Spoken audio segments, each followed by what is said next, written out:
नमस्कार, न्यूज 24 पर आप देख रहे हैं सबसे बड़ा सवाल। आपके साथ मैं हूं अखिलेश आनंद। 9 दिन बाद महाराष्ट्र और हरियाणा की जनता क्या कहती है, यह साफ हो जाएगा। यह भी पता चल जाएगा कि विधानसभा चुनाव में जो सियासी समीकरण देखने को मिल रहा है उसमें किसका पलड़ा कितना भारी रहा।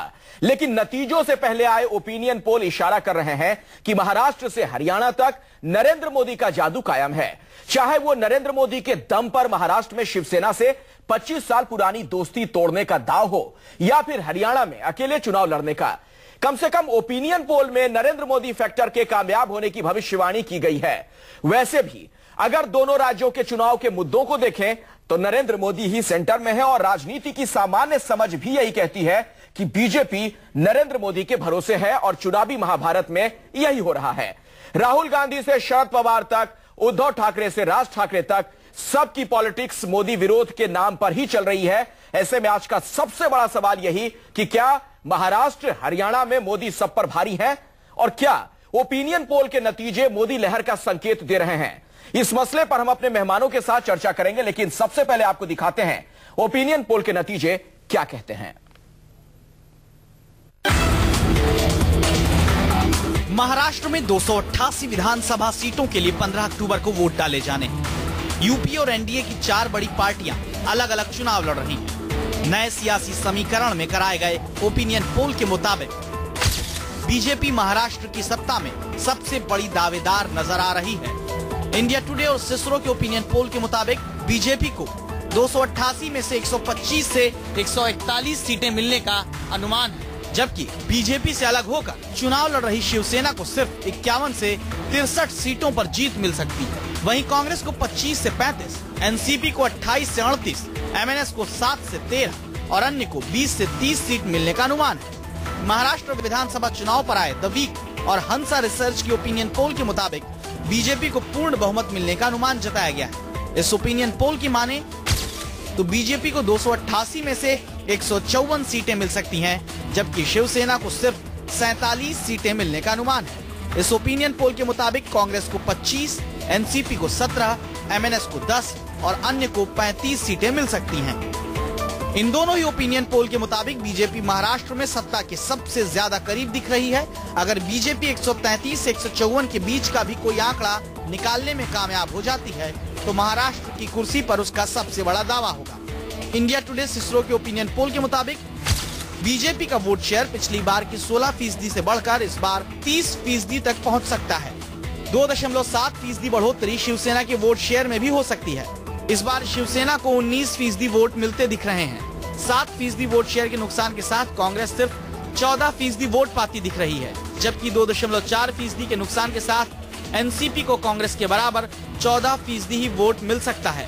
एमएनएस को भी 0.7% का नुकसान ही हुआ है और करीब 5% वोट मिलने का अनुमान है। अन्य को 18% वोट मिलने का आसार जताया जा रहा है। इन दोनों ही ओपिनियन पोल से एक बात साफ होती दिख रही है कि गठबंधन टूटने का बड़ा नुकसान कांग्रेस और एनसीपी को हो रहा है, जबकि 25 साल की दोस्ती तोड़कर चुनाव में उतरी बीजेपी और शिवसेना को अलग अलग लड़ने पर भी फायदा ही दिख रहा है। हालांकि इन ओपिनियन पोल से इस बात के संकेत भी मिलते हैं कि बीजेपी से टूट के बाद शिवसेना की एमएनएस से दोस्ती का कोई खास मतलब नहीं है। Bureau report, news 24।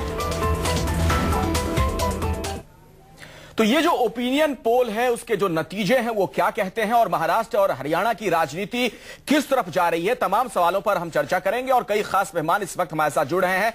Sudhanshu Trivedi साहब हमारे साथ जुड़ चुके हैं, भारतीय जनता पार्टी के प्रवक्ता हैं, वरिष्ठ नेता हैं। बहुत बहुत स्वागत है सर आपका। प्रेम शुक्ला जी मेरे साथ मौजूद हैं, शिवसेना के वरिष्ठ नेता हैं, आप प्रवक्ता भी हैं। बहुत बहुत स्वागत प्रेम शुक्ला जी आपका न्यूज 24 में। विनोद शर्मा सीनियर जर्नलिस्ट मेरे साथ स्टूडियो में मौजूद हैं। कांग्रेस से भी हमने मेहमानों को बुलाया था, लेकिन जैसा कि आप जानते हैं ओपिनियन पोल से जुड़ी किसी बहस में कांग्रेस के नुमाइंदे हिस्सा नहीं लेते। ऐसे में कांग्रेस का कोई नुमाइंदा हमारे साथ, कोई प्रतिनिधि मौजूद नहीं है इस बहस में। बहस की शुरुआत मैं आपसे करना चाहूंगा प्रेम शुक्ला जी। ये जो नतीजे ओपिनियन पोल के आए हैं, आपने तमाम बातें बीजेपी के लिए कह दी, नरेंद्र मोदी को अफजल खान कह दिया, बीजेपी को प्रतिपक्ष का कौवा कह दिया, इसके बावजूद नतीजे बीजेपी के फेवर में जाते दिख रहे हैं। जी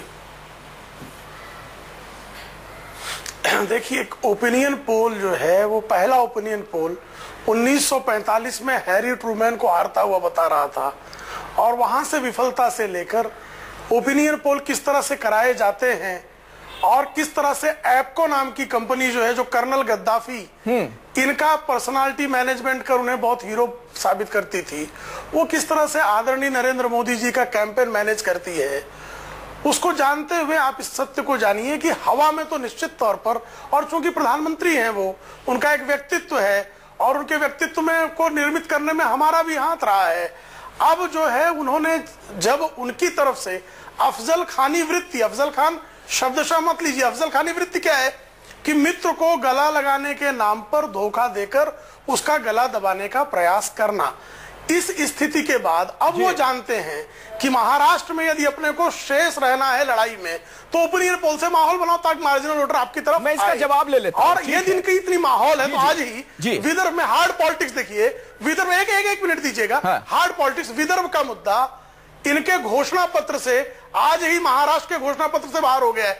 यदि इनके पक्ष में ओपिनियन होता तो नितिन गडकरी जी, देवेंद्र फडणवीस जी, ये सारे लोग मिलकर विदर्भ तोड़ने के लिए जनादेश लेते। लेकिन अच्छा, मैं अब इसका जवाब ले लेता हूं, क्योंकि एक साथ आपने कई बातें कह दी, खिलाफ खड़ा हो सकता है। प्रेम शुक्ला जी, कई बातें आपने एक साथ कह दी हैं। सुधांशु त्रिवेदी मेरे साथ मौजूद है, भारतीय जनता पार्टी के। आता हूं सर, एकमेव विकल्प है। प्रेम शुक्ला जी, मैं आपके पास आऊंगा। सुधांशु त्रिवेदी हैं, भारतीय जनता पार्टी के तेज तर्रार प्रवक्ता हैं, वरिष्ठ नेता हैं। सुधांशु जी, आपने सुना प्रेम शुक्ला किस तरफ इशारा कर रहे हैं? वो कह रहे हैं कि ये जो मोदी की लहर के संकेत मिल रहे हैं ना, ये सब हवा हवाई है, ये सब बलून में हवा भरने का काम किया जा रहा है। देखिए, ऐसा है कि प्रेम शुक्ला जी का मैं सम्मान करते हुए ये कहना चाहूंगा कि हाँ, इस बात को तो हम भी आंशिक रूप से मानते हैं कि जो कुछ भी ओपिनियन पोल में दिखाया जाता है जी, वो एकदम अक्षरशः सत्य होगा, संख्या यथावत आएगी, ऐसा हम नहीं मानते। परंतु इतना जरूर होता है कि वो एक ट्रेंड, एक दिशा को निर्देशित करते हैं। और आप पिछले तमाम चुनावों में, पिछले कुछ वर्षों में, राज्य विधानसभा चुनाव हो या केंद्र के चुनाव हो, जो डायरेक्शन दिखाया अंततः परिणाम उसी डायरेक्शन के अनुसार आए। यदि हम आपके इस सर्वेक्षण को सत्य माने तो दर्शा रहा है कि भारतीय जनता पार्टी बहुमत के बहुत नजदीक है, और जो पिछले कुछ चुनावों में जनता ने जिस भी राज्य विधानसभा में दिया है, स्पष्ट बहुमत दिया है, केंद्र में भी स्पष्ट बहुमत दिया है। अतः हम आश्वस्त हैं कि अंततः चुनाव के दिन आते आते लेकिन यह ट्रेंड भारतीय जनता पार्टी, लेकिन सुधांशु जी, ये कंफ्यूजन है, मैं चाहूंगा कि आप दर्शकों का मार्गदर्शन करें। जी सुधांशु जी, ये कंफ्यूजन ये है कि महाराष्ट्र और हरियाणा की जनता ये तय नहीं कर पा रही है कि वो मुख्यमंत्री के लिए वोट डाल रही है कि प्रधानमंत्री के लिए। मोदी साहब जिस तरह से एकदम प्रचार में जुटे हुए हैं और कोई चेहरा नजर नहीं आ रहा है। देखिए, तो आपके ओपिनियन पोल में बहुत स्पष्ट है, यदि जनता पार्टी और को वोट कर रही है जी, तो नेतृत्व, नीति क्या है, यह दोनों सोच विचार कर जनता वोट कर रही होगी। तो बहुत स्पष्ट है कि जनता अपना मन बना चुकी है। पूरे देश में मोदी जी के नेतृत्व में एक परिवर्तन की लहर आ रही है, और महाराष्ट्र और हरियाणा जैसे महत्वपूर्ण राज्य उससे अछूते नहीं है। यह संकेत हमें दिखाई पड़ रहा है। ठीक है, परिवर्तन की लहर आ रही है। रही बात इसकी जो अभी जी आपने और जो इन्होंने अफजल खान वाली बात कही, तो मैं सिर्फ एक बात कहना चाहूंगा कि अफजल खान ने भी आकर महाराष्ट्र में घुसने का प्रयास किया था, मुगलों की हुकूमत के प्रतीक थे, और शाइस्ता खान ने भी किया था। तो अफजल खान और शाइस्ता खान की जो जोड़ी थी वो एनसीपी और कांग्रेस की जोड़ी है, और शाइस्ता खान की शिवाजी से बच के भागते हुए उंगलियां कट गई थी, पंजा विकृत हो गया था। तो उस पंजे को आज तो आप प्रहार कर रहे हैं सुधांशु, षड्यंत्र करके जी सुधांशु जी का शोषण कर रहा है। शिवसेना को लेकर अभी भी आप कुछ कहना नहीं चाह रहे हैं, इसे पोस्ट पोल अलायंस की आहट आती है, मैं उस पर आऊंगा। लेकिन विनोद शर्मा जी, मेरा आपसे सवाल है कि चुनाव आपको नहीं लगता कि अद्भुत चुनाव है? विधानसभा के चुनाव हो रहे हैं हरियाणा और महाराष्ट्र में, लेकिन चेहरा मुख्यमंत्री का नहीं, प्रधानमंत्री का चेहरा है। देखिए, मुंबई में जो रैली की थी, शुरू में जो पहले फेज में जो रैलीज की थी प्रधानमंत्री ने, उस रैली पे दो बातें जो उन्होंने कही थी वो अहम थी मेरे हिसाब से। एक तो उन्होंने शिवसेना पे सीधा सीधा प्रहार किया था, कहा था ये कि गुंडावाद को और एक्सटॉर्शनिस्ट को पनाह देने वाली पार्टी, नाम नहीं लिया था लेकिन इंडिकेशन बहुत क्लियर था। और उसी के साथ दूसरी बात कही थी कि अगर मुझे इस देश की अर्थव्यवस्था को दुरुस्त करना है तो उसके लिए मुझे मुंबई में और महाराष्ट्र में सत्ता चाहिए। ये दो बातें उन्होंने कही थी। मैं समझता हूं कि दूसरी बात आज भी लागू होती है, लेकिन पहली बात जो थी उसको अगले दिन उन्होंने नकारा और कहा कि मैं शिवसेना के खिलाफ कुछ नहीं बोलूंगा, मैं क्योंकि बाला साहब ठाकरे की इज्जत करता हूं और उनकी मृत्यु के बाद ये पहला चुनाव है। तो मैं समझता हूं कि महाराष्ट्र का जो चुनाव है वो शिवसेना के लिए तो अहम है ही, क्योंकि ये जमीन है उनकी, ये जमीन की लड़ाई है। ये इसमें गले वाले राजनीति में देखिए कोई जनरॉसिटी नहीं होती है, हर कोई अपनी अपनी जमीन के लिए लड़ रहा है। और आज के दिन शिवसेना को यह अंदेशा है कि अगर भारतीय जनता पार्टी को अपने दम पे पूर्ण बहुमत मिल जाता है तो उनकी जमीन उनके हाथ से हमेशा के लिए छिन जाएगी। तो इसलिए कोशिश दोनों तरफ से परस्पर बहुत स्ट्रांग है जी। प्रधानमंत्री ने अपने स्टेक्स शुरू में ही क्लियर किए कि भाई मुझे अगर अपनी अर्थव्यवस्था ठीक करनी है इस देश की तो मुझे यहाँ पर सत्ता चाहिए। अब मुख्यमंत्री की बात कम से कम बीजेपी के लिहाज से तो पीछे रह गई, लेकिन शिवसेना के लिहाज से, कांग्रेस के लिहाज से, क्योंकि वो इस दम पे लड़ रहे हैं अकेले की 26% अप्रूवल है पृथ्वीराज चौहान का। लेकिन जो भाजपा का अपना अंदरूनी सर्वे है और जो छपा है और जिसका डिनायल नहीं हुआ अभी तक, सुधांशु जी उस पे मैं समझता हूँ ज्यादा प्रकाश डाल सकते हैं। उसके जो फाइंडिंग्स हैं वो इन दो सर्वे के फाइंडिंग से जुदा है। क्या है वो उसमें जो बताया गया है कि बीजेपी नंबर 1 पार्टी बोला गया है, उसमें कहा गया है कि कांग्रेस नंबर 2 पार्टी होगी। आप देखिए ये अद्भुत सी बात है, मुझे नहीं पता कितना साइंटिफिक सर्वे है, और ये 2 सर्वे भी हुए हैं जो कितने साइंटिफिक है। ऐसा कोई सर्वे है क्या सुधांशु जी? देखिए मुझे इस प्रकार के किसी सर्वे की जानकारी नहीं है। अच्छा चलिए, तो सुधांशु जी खारिज कर रहे हैं कि ऐसा कोई सर्वे नहीं है। ऐसे में अब एक सवाल है मेरा, उनको जानकारी नहीं, वो कह रहे हैं मुझे जानकारी नहीं है। ठीक है प्रेम शुक्ला जी, आपसे मेरा एक सवाल है, अगर इन सर्वे के जो नतीजे आए हैं उन पर हम बात करें, हालांकि हम भी लगातार दर्शकों को ये कह रहे हैं ये नतीजे नहीं है, ये आकलन है, रायशुमारी के आधार पर ये आंकड़े जमा किए गए हैं और 2 बड़ी एजेंसियों ने किए हैं, इंडिया टुडे और सिसरो ने और द वीक और हंसा ने मिलकर किया है। अगर हम बात करें इन सर्वे की, तो जो पहला सर्वे है इंडिया टुडे और सिसरो का, उसमें भारतीय जनता पार्टी को 125 से 141 सीटें मिल रही हैं, जबकि आप लोगों की यानी शिवसेना को 51 से 63 सीटें मिल रही हैं। जबकि हम द वीक और हंसा के रिसर्च की बात कर लें तो बीजेपी के खाते में 154 सीटें जा रही हैं, यानी बिल्कुल साफ साफ यहां पर जनादेश भारतीय जनता पार्टी को मिल रहा है सरकार बनाने के लिए, और शिवसेना के खाते में यानी आपके खाते में सिर्फ 47 सीटें जा रही हैं। कोई चूक तो नहीं हो गई, रणनीतिक चूक? 25 साल पुराने दोस्त को साथ रख लेते तो आज कुछ और स्थिति होती फिर आप लोगों की।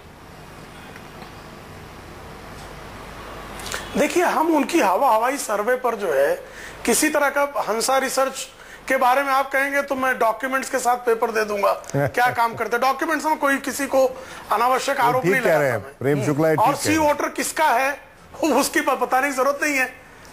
हाँ, यशवंत देशमुख जी कौन है बताने की जरूरत नहीं, और न्यूज एक्सप्रेस ने किस तरह से ये किया, अगर इस तरह का परसेप्शन बन रहा है, किस तरह के कामकाज करती है जी जी, तो इसलिए सवाल जायज है अपनी जगह, लेकिन मेरा सवाल है, आपके सवाल जायज है, आप जो सबको सुबह कह रहे हैं, मैं ये पूछ रहा हूं कि अगर इस तरह के हालात बनते दिख रहे हैं आपको, तो क्यों ना भरत मिलाप हो जाए, राज ठाकरे उद्धव ठाकरे एक साथ आ जाए, बड़ी ताकत के तौर पे तो उभरेंगे आप लोग। पहले ये तो तय करना होगा ना कि भारत है क्या वो। भारत मिलाप के लिए राम भरत मिलाप शब्द बड़ा आसान है जी, लेकिन वो भारत है क्या? आपको नहीं लगता भरत जी को गडकरी से प्रेम क्यों है? अच्छा, और वो भरत जी मोदी जी के यहाँ क्यों चले जाते हैं? ऐसे बहुत सारे सवाल हैं। वो भरत जी बहुत करीब है भारतीय जनता पार्टी के। उत्तर प्रदेश और बिहार में चुनाव नहीं होते तो विनोद तावड़े जी भरत जी के साथ ही जा रहे थे, क्योंकि विधान परिषद में खड़े होके भारतीय जनता पार्टी के विपक्ष का नेता ये कहता है कि हिंदी राष्ट्रभाषा नहीं है, और मोदी जी जा रहे हैं अंतर्राष्ट्रीय स्तर पर कहने की हिंदी भाषा है। आज तक भारतीय जनता पार्टी कोई सफाई नहीं है। तो ऐसे बहुत सारे तो सुधांशु त्रिवेदी जी बैठे हुए हैं, सफाई ले लीजिए। शिवसेना के अलावा कोई और जी, सुधांशु त्रिवेदी जी हैं, उनसे आप पूछ लीजिए ये सवाल। इसलिए हम इस तरह के काल्पनिक प्रश्नों पर क्या जवाब? सुधांशु जी आप जवाब देना चाहेंगे प्रेम शुक्ला जो कह रहे हैं? देखिए, जहां तक हिंदी का प्रश्न है तो मैं सिर्फ ये याद दिलाना चाहता हूं कि भारत का पहला विदेश मंत्री कोई था जिसने संयुक्त राष्ट्र में हिंदी बोली तो भाजपा के अटल बिहारी वाजपेयी। पहला प्रधानमंत्री जिसने कि संयुक्त राष्ट्र में हिंदी बोली तो भाजपा के अटल बिहारी वाजपेयी। दूसरे नेता थे 2010 में भाजपा के राजनाथ सिंह ने, मैं उस पर आ रहा हूं। और मोदी जी जो कि गैर हिंदी भाषी क्षेत्र के हैं, उन्होंने जाकर विदेश के राष्ट्राध्यक्षों के साथ हिंदी बोलने का काम किया। और मैं भी याद दिलाना चाहता हूं, जब हमारी सरकार आई थी गुजरात में और अमित शाह जी गृह मंत्री थे, तब हिंदी को वहां पर सरकारी कामकाज की दूसरी भाषा बनाया गया था। ठीक है, चलिए, मतलब हिंदी के प्रति जो भारतीय जनता पार्टी का आग्रह वो अनेक स्तरों पर बहुत। चलिए, आपका जवाब हो गया और आज के मुद्दे के बयान के आधार पर मैं लौटना चाहूंगा, प्रतीत नहीं होता। ठीक है, ठीक है। प्रेम शुक्ला जी जरा ये बताएं, एक बड़ी अजीब सी स्थिति है, आप लोग लगातार हमले तो कर रहे हैं भारतीय जनता पार्टी पर, अफजल खान तक आपने मोदी साहब को बता दिया, उसकी फौज बता दिया आपने बीजेपी को, लेकिन एक मिनट प्रेम शुक्ला जी, बिल्कुल हमला नहीं करते, लेकिन भारतीय जनता पार्टी पर बहुत आदर का भाव रखते हैं। अच्छा, अफजल खान कह के कौन सा आदर दे रहे हैं आप?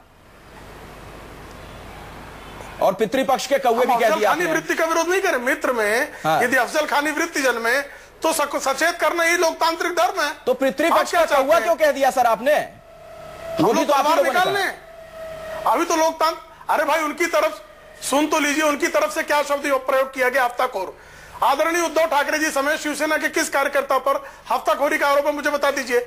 हम अमित शाह के निर्दोष होने पर लेकिन पूरा विश्वास होने के बावजूद यह आरोप आज भी अदालत के विचाराधीन है। हफ्ताखोरी के मामले में शुक्ला जी, एक तरफ तो आप इतने तीखे हमले करते हैं, ठीक है चलिए, एक तरफ तो आप इतने तीखे हमले करते हैं, बिल्कुल तीखे हमले नहीं कर रहे, मोदी मंत्रिमंडल में बिल्कुल तीखे हमले नहीं कर रहे। प्रेम शुक्ला जी, हो सकता है आप ना माने, लेकिन जनता यही कहेगी, इस तरह की भाषा और शब्दावली का आप इस्तेमाल करेंगे तो तीखे हमले कहलाएंगे।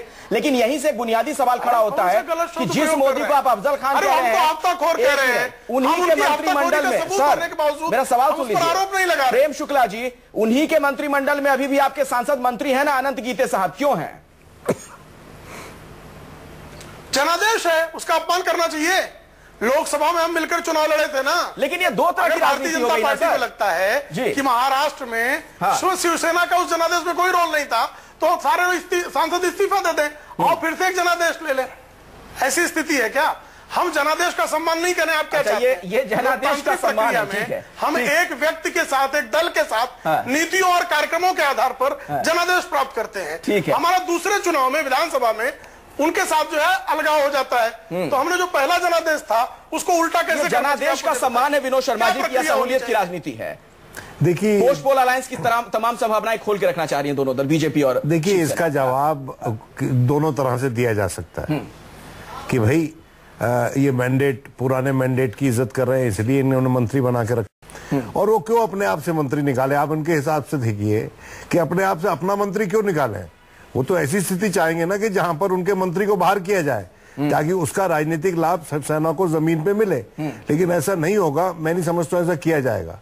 दूसरी बात मैं एक कहना चाहता हूं कि प्रधानमंत्री ने बाला साहब का नाम लेते हुए शिवसेना पे प्रहार बंद इसलिए किए क्योंकि सच्चाई ये है कि अगर कोई एक पॉलिटिकल पार्टी है इस देश में जो भारतीय जनता पार्टी को तर्क पे जमीन पे लिटा सकती है तो वो शिवसेना है, क्योंकि ये लोग सबसे पुराने संबंधी, सबसे पुराने अलाइज, 25 बरस पुराने अलाइज हैं उनके, और इनकी बातों में बड़ा तीखापन होता है, आप समझे कि नहीं? उन्हीं की भाषा में उनको लताड़ सकते हैं। तो प्रधानमंत्री ने राजनीति में डिप्लोमेसी का खेल खेला और कहा कि भाई हम इन पे कोई प्रहार नहीं करेंगे क्योंकि हम बाला साहब की इज्जत करते हैं। इस बीच एक और ओपिनियन पोल के नतीजे की बात अब कर लेते हैं, चूंकि हरियाणा से जुड़ा हुआ ये ओपिनियन पोल है। सुधांशु त्रिवेदी जी, यहां पर बीजेपी के खाते में, यानी आप लोग के खाते में 36 सीटें जाती हुई दिख रही हैं। यह हरियाणा का ओपिनियन पोल आ रहा है, एक ताजा ओपिनियन पोल है। सुधांशु त्रिवेदी जी, देखिए, पहले तो मैं एक बात जो शर्मा जी ने कही उस पर एक स्पष्टीकरण देना चाहता हूं कि भारतीय जनता पार्टी के कार्यकर्ता और नेता शिवसेना के साथ 25 साल पुराने इस गठबंधन के टूटने से दुखी थे, क्योंकि हमारा गठबंधन न सिर्फ बहुत अंतरंग था बल्कि उसमें भावनात्मक पक्ष भी था और स्वर्गीय बाल ठाकरे जी के साथ भी एक भावनात्मक संबंध था। इसलिए मैं इसको केवल रणनीतिक दृष्टि से देखना उचित नहीं मानता हूं। खैर, अब हम हरियाणा वाले विषय के ऊपर आते हैं। जी। तो जिस प्रकार का एक ट्रेंड पूरे देश में दिख रहा है कि मोदी जी के नेतृत्व में एक परिवर्तन की लहर चल रही है जिसने कि अपना प्रभाव स्पष्ट रूप से दिल्ली की सत्ता में स्थापित कर दिया है, उस परिवर्तन की लहर के साथ देश की जनता भिन्न भिन्न प्रदेशों में, भिन्न भिन्न अंचलों में आना चाहती है। फिर मैं ये बात आपसे कह रहा हूं कि यदि वह हमको 36 सीटें दिखा रहे हैं, मैं कह रहा हूं वह दिशा सही है, तब संख्या के आधार पर मेरा मानना है। जुड़ा मेरा एक सवाल है सुधांशु जी, देखिए आपने बहुत ही महत्वपूर्ण बात कही, यहां भी क्रेडिट आप नरेंद्र मोदी साहब को दे रहे हैं, सरकार बनेगी, हरियाणा में भी आप नरेंद्र मोदी साहब को क्रेडिट दे रहे हैं। तो इसी से जुड़ा मेरा एक सवाल है, आप लोग जिस तरह की राजनीति का विरोध करते थे कि व्यक्ति विशेष के आसपास राजनीति ना हो, आपको नहीं लगता कि आज आपके दल में भी यही सब कुछ हो रहा है? हर जगह नरेंद्र मोदी, अगर मुख्यमंत्री के लिए चुनाव हो रहा है तो वहां भी मोदी साहब को ही चेहरा बनाकर आप लोग अगर प्रोजेक्ट कर रहे हैं तो सत्ता का केंद्र मोदी है, व्यक्ति विशेष की आपके यहां भी पूजा हो रही है। देखिए, ऐसा है, व्यक्ति का राजनीति में महत्व होता है, व्यक्ति की लोकप्रियता होती है, व्यक्ति सरकार चलाता है, मगर तथ्यात्मक आधार पर व्यक्ति की प्रशंसा होनी चाहिए, तथ्यहीन आधार पर नहीं। यदि किसी ने अपनी क्षमता सिद्ध की है और वर्षानुवर्ष तक सिद्ध की है तो उसके अनुसार राजनीति करने में यथार्थ है। ऐसा नहीं कि आपने कुछ प्रूव नहीं किया और जन्म से ही यह सिद्ध हो गया और एक साइकोफेनेसिस क्रिएट हो गई कि ये अमुक व्यक्ति या अमुक परिवार का ही व्यक्ति जन्म के समय से ही प्रधानमंत्री घोषित कर दिया जाएगा कि ये भावी मेरे साथ चूंकि कांग्रेस का कोई नुमाइंदा नहीं है सुधांशु जी, मैं माफी चाहूंगा इस चीज पे, नहीं तो मैं उनसे जवाब लेता। लेकिन प्रेम शुक्ला जी, आपसे मेरा सवाल है, ऐसा तो नहीं कि नरेंद्र मोदी की सभाओं में जिस तरह की भीड़ जुट रही है, बड़ी संख्या में लोग पहुंच रहे हैं, इस वजह से तमाम जो विपक्षी दल है उनमें किसी तरह की कोई घबराहट है और इसीलिए आप लोग मोदी को निशाने पर ले रहे हैं? मोदी अगर बीजेपी के सबसे बड़े चेहरे हैं और उनकी अगुवाई में सत्ता तक पहुंची है दिल्ली में बीजेपी, तो क्यों ना उनका इस्तेमाल करे प्रचार में? देखिए, हम नरेंद्र मोदी जी के खिलाफ हमने कोई बात नहीं कही है। एक वृत्ति पर बात की गई है और दूसरा हमारे जो साथी दल हैं उनसे हम कैसे बेहतर ये सिद्ध करना हमारा धर्म है, हम चुनाव में है। इसके अलावा मुझे नहीं लगता कि मोदी जी पर किसी प्रकार का प्रहार किया गया है। मोदी साहब जो प्रचार कर रहे हैं उससे आप लोगों की नाराजगी है तो उसका क्या कर सकते हैं? और जहां तक भीड़ की बात रही, नहीं, जहां तक श्रोताओं की बात रही, तो कृपया आप उद्धव ठाकरे जी की सभाओं को देख ले। अगर वो कोई सभा नरेंद्र मोदी जी की सभा से कमजोर हुई हो तो हमको कोई चिंता हो। क्या यही वजह से दिखती है? 2 गुना 3 गुना लोग हर सभा में घबराहट है, छटपटाहट है विरोधी दल और हमारे लोग जो है जी वो बिल्कुल शिवसेना कभी जो है कभी किसी से घबराने का, ये तो शिवसेना का सबसे बड़ा लेकिन एक चीज मैं नहीं समझ पा रहा हूं विनोद शर्मा जी, मैं चाहूंगा विनोद शर्मा जी आप इसका जवाब दें। पर उचित है उस पर अड़ जाना। ठीक है। अगर नरेंद्र मोदी प्रचार कर रहे हैं तो इसमें हाय तौबा क्यों? भारतीय जनता पार्टी के सबसे बड़े नेता हैं, उनको चेहरे के तौर पर बीजेपी ने सामने रखा, उनकी अगुवाई में केंद्र में उनकी सरकार बनी, उनके प्रधानमंत्री हैं, क्यों ना प्रचार करें अगर जनता चाह रही है तो? नहीं, ये तो उनका अपना फैसला है, इस पे तो किसी कोई, मैं समझता हूं कोई ऑब्जेक्शन नहीं कर सकता, कोई आपत्ति इस पे नहीं जता सकता।